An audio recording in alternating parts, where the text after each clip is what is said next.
Well, it's time now for Focus 50 Plus. Dr. George Schofield is here this morning to talk about at 50, is it time to consider a new career? Good morning, George. Good morning. How are you Thanks so this much. morning? Yeah, good. And so glad to Good. see you again. But Thank here's you. a question of the day. So people at 50, should they really be thinking about a new career? Well, if you'd asked me 25 years ago if people should be thinking about retirement, the answer would be yes. But if you're 50 now and you work for 25 more years, you could easily then retire at 75 and live to be 95.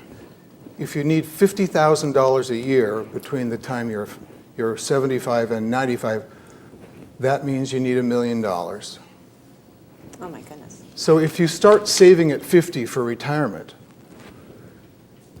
and you work and save until you're 75, you'd have to save $40,000 a year to have your $1 million at 75 so you could retire and live to be 95. So it makes sense that we're going to live longer, and if we're going to live longer, then the important thing is that we actually still enjoy it.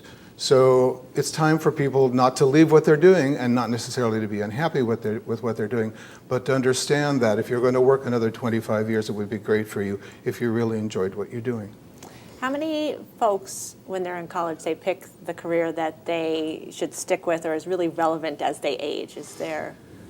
Well, look how much the world has changed. It's very unlikely that most of us made career choices in our 20s that would last the rest of our lives until we're 75 years old. In fact, the predictions are that our grandchildren will have 5 distinct careers across their work lives.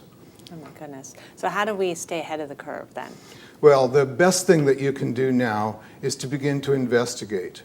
Check out what different people are doing and where jobs are going and where work is going. And it may not look like a job. It might look like part-time work for you later. It might look like you start a business. Consider the options and talk to people who are actually doing these things. What do they like about it? What's come as a shock? What keeps them in it? What's really been stimulating for them? Get the information so you can make an informed choice. Be flexible, be open to change, it seems like. Exactly. Always got to be doing that. Exactly. And the thing to understand about careers is that they're evolving and they aren't always going to look like jobs in the future. And we should evolve as well, it seems. All right. Right. Thank you, George, for You're joining welcome. us this morning. We'll see Pleasure. you again next week. See you next week. We'll be back in a moment with more.